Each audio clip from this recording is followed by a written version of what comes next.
ગીર સોમનાથ કાર્તિકી પૂર્ણિમાનો મેળો સમાપનના આરે તો મેળામાં ચોથા દિવસે 3 લાખથી વધુ સહેલાણીઓ ઉમટી પડ્યા।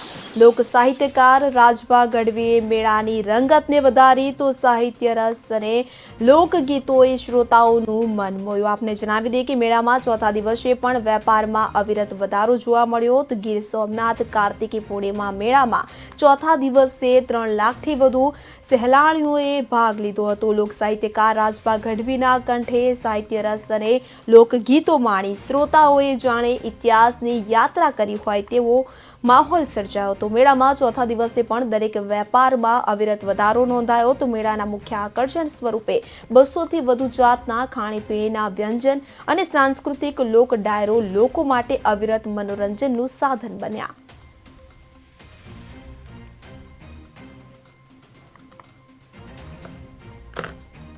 સુપ્રસિદ્ધ કાર્તિક પૂર્ણિમાના મેળાનો આજે ચોથો દિવસ છે, ત્યારે મેળામાં 3 લાખથી વધારે લોકોએ આ મેળાની મુલાકાત લીધી છે।